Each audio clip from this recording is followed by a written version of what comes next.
Aurélien fit ériger un temple dédié à Sol Invictus à Rome et institua des cérémonies solennelles en son honneur, notamment le 25 décembre, qui marquait le solstice d'hiver. À cette date, le jour le plus court de l'année, la lumière commençait à croître, symbolisant la victoire de la lumière sur les ténèbres.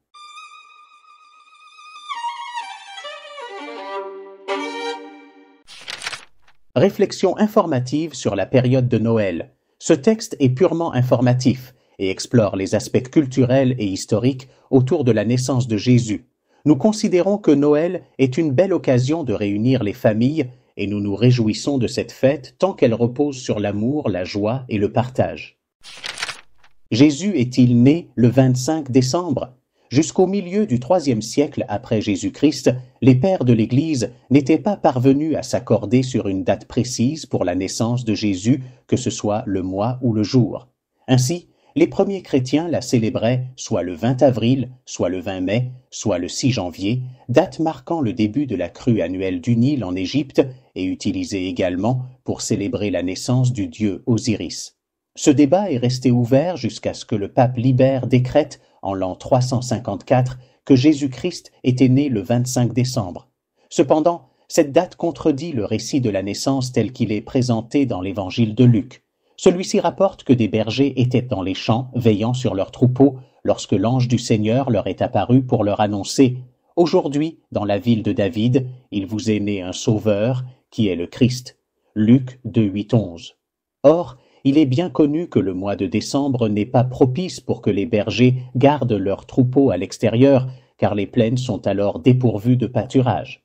Pourquoi alors cette précision a-t-elle été ignorée dans le texte sacré ? Pourquoi la naissance, initialement située au printemps, a-t-elle été déplacée en hiver, précisément au moment du solstice d'hiver, le 25 décembre ? Avant de répondre en détail à cette question, examinons la signification et l'importance de cette date dans de nombreuses cultures à travers le monde. Une date universelle, le solstice d'hiver. En Inde, cette date était célébrée comme une grande fête bien avant l'ère chrétienne. En Chine, le solstice d'hiver était considéré comme sacré. Les boutiques fermaient et les activités s'arrêtaient. En Perse, des festivités somptueuses marquaient cette journée, considérée comme la naissance du dieu solaire. Dans l'Égypte ancienne, la conception de la déesse Isis par son fils Horus était fixée à la fin du mois de mars, tandis que sa naissance était célébrée le 25 décembre. Ce jour-là, les fidèles sortaient du temple d'Horus en portant une effigie de l'enfant divin, tout comme les Romains portent aujourd'hui l'effigie du Bambino lors des célébrations de Noël à Rome. Pendant la période hellénistique et romaine, les adorateurs des dieux Adonis et Bacchus célébraient également leur naissance au solstice d'hiver. Selon la légende, Adonis serait né dans une grotte, tout comme Jésus selon les évangiles apocryphes. Chez les anciens Germains, le solstice d'hiver était marqué par une fête appelée Yule, durant laquelle des alliances étaient renouvelées, des offrandes faites aux dieux et des bûches brûlées dans des feux sacrés. Le terme Yule est encore utilisé en allemand pour désigner Noël. En Grande-Bretagne et en Irlande, les anciens Celtes célébraient également le solstice d'hiver par des feux de joie allumés au sommet des montagnes et des collines. Dans les civilisations du Nouveau Monde, de nombreuses preuves attestent également la sacralité du solstice d'hiver et les rituels religieux qui lui étaient associés.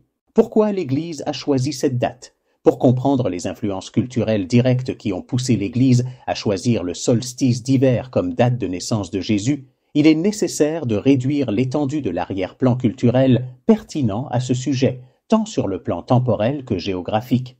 Concentrons-nous sur les 3 premiers siècles de l'ère chrétienne et sur la région allant de l'Euphrate syrien à l'est, au Tibre italien à l'ouest et du nord de la mer Noire au sud de l'Égypte.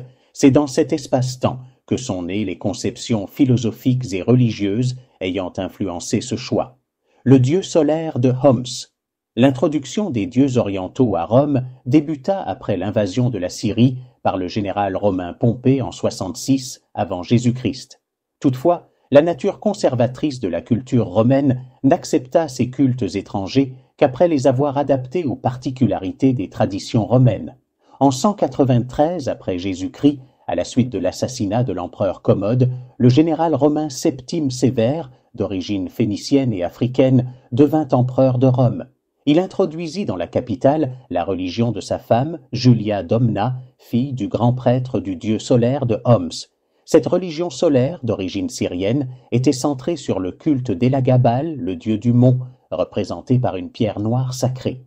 Sous le règne de Septime Sévère et de ses successeurs, ce culte s'intégra progressivement dans l'Empire romain. Le rôle de Constantin. L'empereur Constantin, 306 à 337 après Jésus-Christ, joua un rôle déterminant dans l'adoption du 25 décembre comme date officielle de la naissance de Jésus. Ce choix symbolisa la fusion entre la figure du Christ et celle de Sol Invictus, le dieu solaire impérial vénéré comme le protecteur de l'Empire. Constantin promulgua le décret de Milan en 313, établissant la liberté de culte pour toutes les religions, y compris le christianisme. Peu à peu, il favorisa le développement du christianisme tout en conservant des éléments de l'ancien culte solaire. En 325, lors du concile de Nicée, Constantin facilita l'unification de la doctrine chrétienne, affirmant la divinité de Jésus-Christ comme étant le Logos, le Verbe ou la raison divine. En déclarant le 25 décembre jour de la naissance de Jésus, l'Église chercha à intégrer dans la tradition chrétienne une date déjà chargée de signification symbolique dans les religions solaires préexistantes. Une tradition perpétuée. Vers 354, le pape Libère officialisa la célébration de la naissance de Jésus le 25 décembre, établissant ainsi une tradition qui persiste encore aujourd'hui. En choisissant cette date, l'Église marqua la victoire de la lumière divine sur les ténèbres, symbolisée par la naissance du Christ, lumière du monde. Ce choix, loin d'être fortuit, reflète l'interaction complexe entre le christianisme naissant et les cultures religieuses de l'Antiquité tardive, la philosophie néoplatonicienne et le culte solaire. Avec le temps, le culte solaire de Homs s'imbriqua dans la philosophie néoplatonicienne, une école de pensée qui émergea avec Plotin, 205-270 après Jésus-Christ.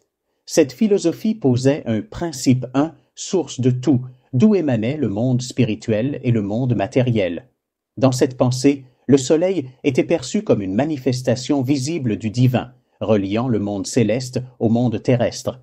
Ce syncrétisme permit au culte solaire d'acquérir une légitimité intellectuelle et de s'intégrer progressivement à la culture romaine dominante, l'empereur Aurélien et le culte impérial du soleil.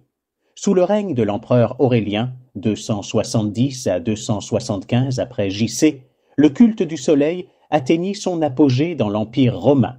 Après avoir vaincu la reine Zénobie de Palmyre en Syrie et restauré l'unité de l'Empire, Aurélien proclama le dieu solaire Sol Invictus, le soleil invincible, comme divinité suprême de l'Empire.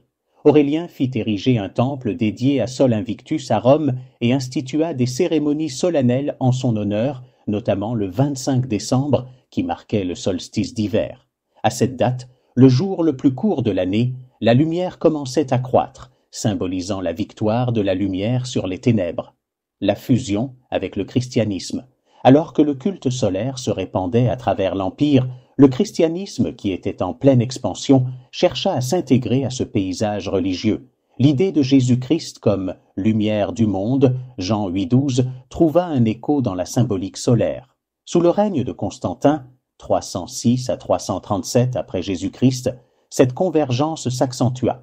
Constantin, qui favorisa le christianisme tout en restant attaché à Sol Invictus, joua un rôle clé dans l'établissement du 25 décembre comme date de la naissance de Jésus. En 313, l'édit de Milan accorda la liberté de culte aux chrétiens et en 325, lors du concile de Nicée, la divinité de Jésus-Christ fut officiellement affirmée. Jésus fut reconnu comme le Logos, la parole divine, une idée qui se mariait avec les concepts philosophiques néo-platoniciens et la symbolique du soleil. Constantin décréta également le dimanche, jour consacré à Sol Invictus, comme jour de repos pour les chrétiens. Cette décision renforça l'association entre Jésus et la lumière solaire, le choix définitif du 25 décembre. Vers 354, le pape Libère officialisa le 25 décembre comme date de la naissance de Jésus, établissant ainsi une tradition qui perdure encore aujourd'hui. Ce choix reflète l'influence des cultes solaires sur le christianisme naissant et symbolise la victoire de la lumière divine sur les ténèbres. Jésus-Christ célébré comme la lumière du monde, incarnait désormais la victoire spirituelle et cosmique.